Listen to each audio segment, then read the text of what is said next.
నమస్తే దోస్తులు, ఎట్లున్నారు? ఇవాళ తెలంగాణలో ఉన్న ముఖ్యమైన ముచ్చట్లేందో ఓసారి చూద్దాం. హైదరాబాద్ లో రియల్ భూమి అంతకంతకు పెరుగుతున్నాయి. రాయదుర్గంలో ఉన్న 18.67 ఎకరాల ప్రభుత్వ భూమిని అక్టోబర్ 6న వేలం వేయనుంది టీజీఐఐసి.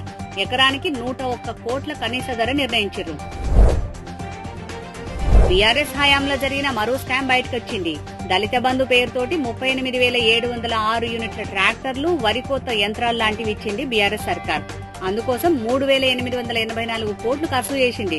అయితే ఇందులో 70% బీఆర్ఎస్ నాయకులే తీసుకున్నట్టు ఎంక్వైరీలో తేలింది. దీంతో వాటిని రికవరీ చేసేందుకు సిద్దమైతుంది రేవంత్ సర్కార్. ప్రభుత్వ భూములు ఆక్రమణకు గురికాకుండా ఉండేటట్టు జియో ట్యాగింగ్ వేయాలని నిర్ణయించింది రేవంత్ సర్కార్.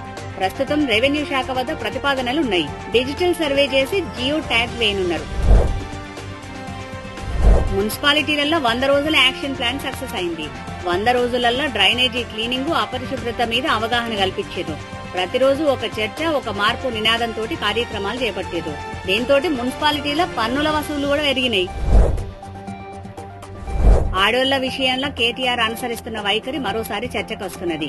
యాంకర్లను, ఇన్ఫ్లుయెన్సర్లను బ్లాక్మెయిల్ చేయడంతో పాటు బెదిరించారు బీఆర్ఎస్ నాయకులు. వాళ్ల మీద కేసులు నమోదైతే కేటీఆర్ వెంటనే ఇడిపిస్తున్నాడని పార్టీలనే చర్చ జరుగుతుంది.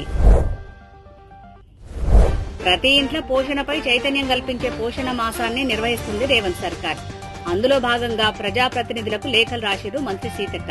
భారీ ఎత్తున ప్రచారం చేసి ప్రజారోగ్యాన్ని కాపాడేటట్టు చర్యలు తీసుకోవాలని, అందులో భాగంగా ప్రతి ఐసీడీఎస్ ప్రాజెక్టుకు 30,000, జిల్లాకు 50,000 కేటాయించినామని అన్నారు సీతక్క. ఇవి ఇయాల తెలంగాణలో ఉన్న ముఖ్యమైన ముచ్చట్లు. మళ్ళా మంచి మంచి ముచ్చట్లతోటి రేపు కలుద్దాం. శనార్థులు.